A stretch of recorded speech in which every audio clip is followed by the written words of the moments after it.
ça pour entendre ça justement. Non, mais bien sûr que oui. Bien sûr que oui. Bien sûr que oui. Quand j'ai eu l'idée un matin, c'est, tu sais, hein, Susanna qui me dit t'as envie de faire quoi comme aventure, parce que ça fait pratiquement 3 ans que j'avais rien fait. Et je dis mais il y a toujours ce petit rêve de faire le Dakar et la technologie elle est là. Et je dis allez ok, mais sans savoir. Sans savoir à chaque fois, d'abord l'idée et après on a peur et c'est trop tard quoi. On a mis le doigt. Ouais, voilà. C'est comme le pilote qui me dit ça va, tu l'as bien en main, bah non. Et puis des fois il me dit il est bloqué, bah je dis je peux pas.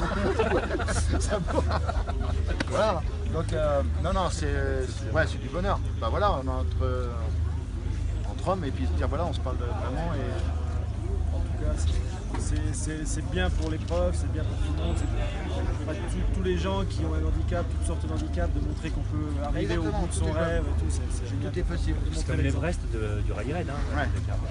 Il n'y a pas plus dur, il n'y a pas plus compliqué, il n'y a pas plus exceptionnel.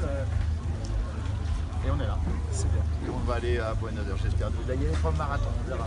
Chaque jour son lot de... Vous avez une voiture qui est pas loin et camion d'assistance? Non. Pas de camion? Non. Pas de grosses pièces? Non. Que les petites pièces. Là, on a chargé au maximum de... Bon, j'ai l'alternateur qui a été une fois, la DA qui a été gratuite une fois, donc on a mis un alternateur, une DA, j'ai un triangle de direction, 2-3 trucs comme ça. Bon, je ne vais pas te conseiller à te donner, mais... Si, ah ouais. Ah bah oui, bah si.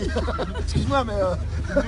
Nous, quand on attaque une étape marathon, on n'attaque pas avec la même vitesse que quand on a une assistance ce soir.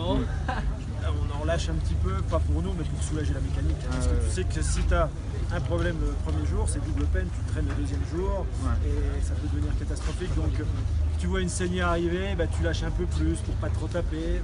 Tu soulages, tu accompagnes la mécanique, la voiture un peu plus que dans une étape normale. C'est ce que nous on fait pour être sûr, enfin sûr, on n'est jamais sûr, mais pour avoir plus de chances de passer les deux spéciales sans assistance. Il y a un pourcentage en moins? C'est difficile de parler de pourcentage, tu sais, il faut t'en lâches un peu, mais à la fin... Quand le pilote annonce un danger 3, on va encore un peu moins...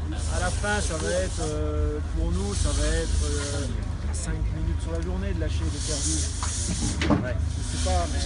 Les 5 minutes, c'est rien. À côté de rester. Encore une fois, le Dakar, ça se termine, ça se gagne. Chacun son... Mais bon, le truc, c'est jamais. La clé, pour nous, c'est jamais s'arrêter. C'est-à-dire que tu as un doute sur la navigation, il vaut mieux ralentir, que le copilote il se recale, qu'il comprenne tout. Tu as un doute sur la mécanique, un bruit, ben, c'est mieux de soulager que de continuer et puis de tout exploser. Donc, la clé, c'est vraiment ne jamais s'arrêter. Pour un amateur un peu moins, mais pour les professionnels c'est ça. Rouler, mais soulager en étape marathon. Heureusement ça reste.